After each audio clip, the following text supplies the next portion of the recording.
ومهد لقلوبنا ويسر ما توجهنا عليه بحق هؤلاء الشرفاء المذكورين. اللهم بارك لنا في كل أمورنا وفي هذا الأمر بركة تامة دائمة كما باركت لعبادك الصالحين. اللهم أحسن عاقبتنا في الأمور كلها وأجرنا من خزي الدنيا وعذاب الآخرة وإلى حضرات أرواح أمواتنا وأموات المسلمين. ربنا آتنا في الدنيا حسنة وفي الآخرة حسنة നബിയുടെ പേരെന്താ? മുഹമ്മദ് മുസ്തഫ സല്ലല്ലാഹു മുത്ത് ജനിച്ചുള്ള നാടീതാ കഅബയുള്ള മക്കത്താ. മുത്ത് നബിയുടെ പേരെന്താ? മുഹമ്മദ് മുസ്തഫ സല്ലല്ലാഹു മുത്ത് ജനിച്ചുള്ള നാടേതാ കഅബയുള്ള മക്കത്താ. മുത്ത് വഫാത്തായ ഭൂമി മദീന മണ്ണിലെ ചേലുള്ള സ്വർഗത്തൊപ്പ ഹക്ക് പഠിപ്പിക്കാൻ റബ്ബ് അയച്ചുള്ള അംബിയ മുർസലിൻ ഫാത്തിമരാ. ആമിന ബീവി പൊന്നുമ്മ ബീവി ഹലീമ പോറ്റുമ്മ. ആമിന ബീവി പൊന്നുമ്മ ബീവി ഹലീമ പോറ്റുമ്മ. ആരംഭ പൈതൽ പിറക്കും മുന്നേ പിരിഞ്ഞു പൊന്നുപ്പ അബ്ദുള്ള. ആദ്യത്തെ ഭാര്യ ഖദീജുമ്മ അവരിൽ പിറന്നു ബി ഫാത്തിമ. ആദ്യത്തെ ഭാര്യ ഖദീജുമ്മ അവരിൽ പിറന്നു ബി ഫാത്തിമ. അഹ്ലു ബൈത്തിലെ കണ്ണികൾ ചേരുന്ന ഹസൻ ഹുസൈൻ ഒരു പൊന്നുമ്മ. മുത്ത് നബിയുടെ പേരെന്താ? മുഹമ്മദ് മുസ്തഫ സല്ലല്ലാഹു മുത്ത് ജനിച്ചുള്ള നാടേതാ കഅബയുള്ള മക്കത്താ.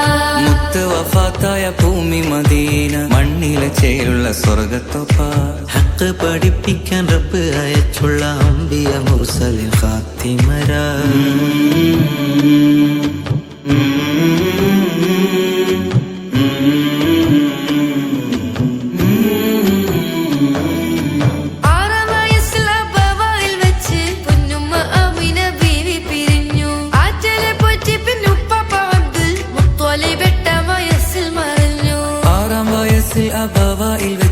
പൊന്നുമ്മ ആമിന ബീവി പിരിഞ്ഞു. ആറ്റലെ പോറ്റി പിന്നുപ്പാപ്പ അബ്ദുൽ മുത്തലിബ് 8-ാം വയസ്സിൽ മറഞ്ഞു. യതീമായി വളർന്നു നബി സത്യം മാത്രം പറഞ്ഞു നബി. യതീമായി വളർന്നു നബി സത്യം മാത്രം പറഞ്ഞു നബി. ഹക്ക് തൊടാത്തൊരു കാലത്ത് സത്യം പറഞ്ഞപ്പോൾ മക്ക മുഴുക്കെ സ്നേഹത്തോടെ വിളിച്ചു അൽ അമീൻ അൽ അമീൻ അൽ അമീൻ അൽ അമീൻ. മുത്ത് നബിയുടെ പേരെന്താ? മുഹമ്മദ് മുസ്തഫ സല്ലല്ലാഹു മുത്ത് ജനിച്ചുള്ള നാടേതാ കഅബയുള്ള മക്കത്താ.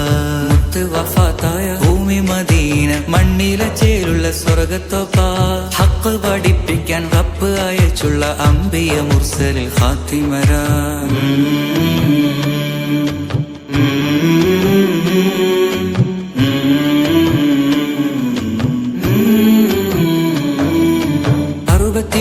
വയസ്സുകാലം മണ്ണിൽ ജീവിച്ചു മുത്ത് നബി.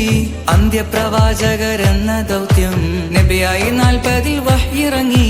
63 വയസ്സുകാലം മണ്ണിൽ ജീവിച്ചു മുത്ത് നബി. അന്ത്യപ്രവാചകരെന്ന ദൗത്യം നബിയായി 40-ൽ വഹ്യിറങ്ങി. 53 വയസ്സിലെന്ന് പുണ്യ മദീനത്ത് ഹിജ്റ പോയി. അബൂബക്കർ